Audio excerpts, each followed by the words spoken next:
Okay, I'm about to start my caterpillar collection for the morning, and I figured I would make a video explaining more about the trees and why they need to come down. So I feel like I've gotten a lot of questions about why the tree work is so expensive, and let me explain.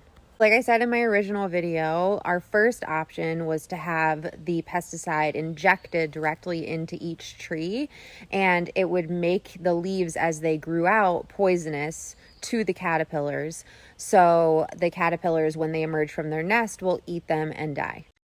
The pro to that method is that the pesticide is coming from within the tree, so it's not something that can just run off the next time it rains. There's no guarantee that that method will work long term, and each injection is several $100s, so it starts to add up pretty quick. The con to that method is that the tree is still there and the pesticide only works for a finite amount of time, and once it stops working, a moth could just come back and land on the oak tree and make another nest. And then, as I explained in my other video, the spray-on pesticide method, you have to continuously spray the trees as it gets rinsed off every rainstorm. Now, the downside to both of those is that the caterpillars have to start to feed in order to die. And when they die, all of their bodies drop onto the property. So instead of dealing with live caterpillars, we would just be dealing with dead caterpillars, but they still pose a lot of risk because their bodies are what is toxic. So that is why we landed on the option of taking all the trees down.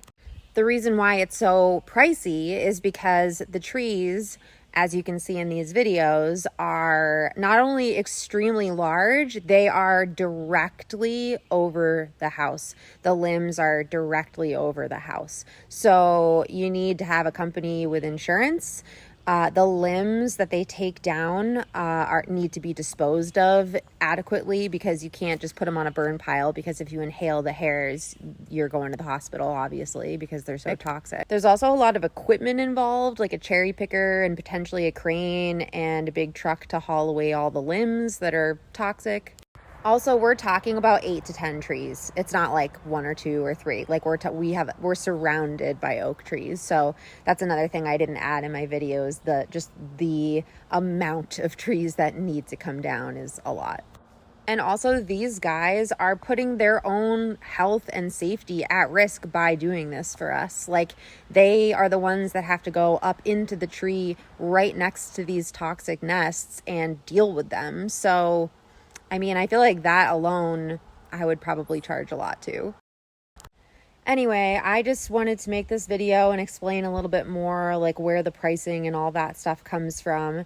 We theoretically have until like March to raise the money, because they can't take the trees or the limbs down while they still have leaves on them. So anywhere from like when they lose their leaves in late October to next March is when we can take them down. So we've got quite a while, a little less than a year. And yeah, I really think we can do it. And like I said, like every, whatever, $800 is a tree taken down. So it's a big deal, and we're just so grateful for your help and the help that we've received already. It just is amazing to see. So thank you.